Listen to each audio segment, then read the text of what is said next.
नियमितीकरण के फैसले पर कर्मचारियों ने जताया मुख्यमंत्री सुक्खू का आभार। वर्ष में 2 बार नियमितीकरण से हजारों कर्मचारियों को राहत। लंबित मांगों, डीए भुगतान और रिक्त पद भरने की उठी मांग। हिमाचल प्रदेश अराजपत्रित कर्मचारी महासंघ के एक प्रतिनिधिमंडल ने अध्यक्ष प्रदीप ठाकुर के नेतृत्व में मुख्यमंत्री ठाकुर सुखविंदर सिंह सुक्खू से शिष्टाचार भेंट की है। इस दौरान महासंघ ने प्रदेश बजट में वर्ष में 2 बार मार्च और सितंबर में कर्मचारियों के नियमितीकरण की घोषणा के लिए मुख्यमंत्री का आभार जताया है। महासंघ ने इस निर्णय को कर्मचारी हित में दूरदर्शी और न्याय संगत बताते हुए कहा है कि इससे हजारों कर्मचारियों को स्थायित्व, सुरक्षा और मनोबल में बढ़ोतरी होगी।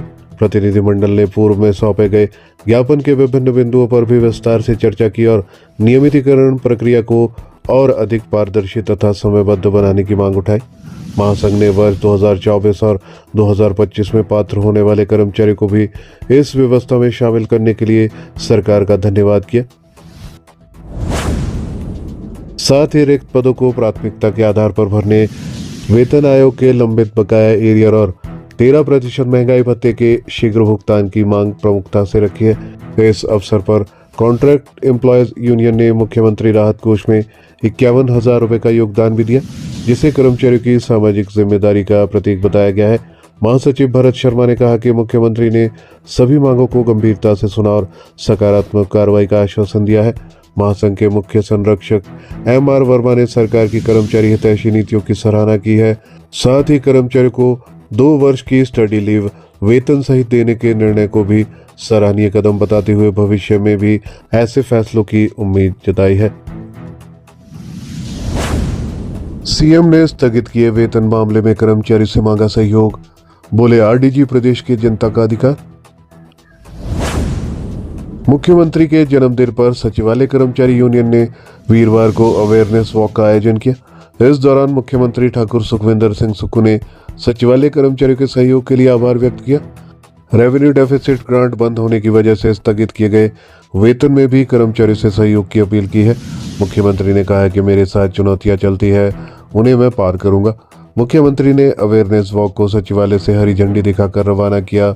वॉक सचिवालय से शुरू होकर रिज मैदान स्थित चर्च के समीप संपन्न हुई। इस अवसर पर मुख्यमंत्री ने कहा कि सरकार द्वारा प्रस्तुत बजट जन कल्याण पर केंद्रित है। राज्य का सर्वांगीण विकास और समृद्धि सुनिश्चित करने के लिए आगामी वर्षों में और बेहतर निर्णय लिए जाएंगे।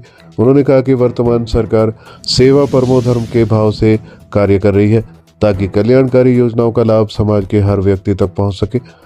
उन्होंने साथ में ये भी कहा कि आने वाले 3-4 महीनों में हिमाचल के आर्थिक हालात सुधरेंगे और हिमाचल की स्थिति और मजबूत होगी।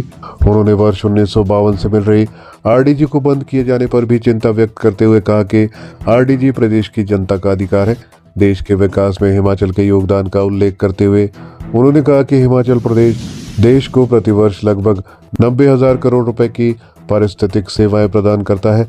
प्रदेश सरकार विभिन्न मंचों पर प्रदेश के अधिकारों को पुरजोर तरीके से उठा रही है और सरकार इन प्रयासों में अवश्य सफल होगी।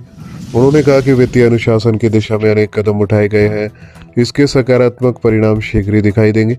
सरकार ने सभी सरकारी कर्मचारियों के लिए पुरानी पेंशन योजना बहाल की है ताकि वे सम्मानजनक जीवन व्यतीत कर सके। इस अवसर पर मुख्यमंत्री ने हिमाचल प्रदेश भवन और अन्य सन्निर्माण कामगार कल्याण बोर्ड की 18 महिला लाभार्थियों को वित्तीय सहायता भी प्रदान की। प्रत्येक लाभार्थी को 3 लाख रुपए की सहायता से पहली किस्त के रूप में 1 लाख रुपए प्रदान किए गए, जिससे उनके घर बनाने का सपना साकार होगा।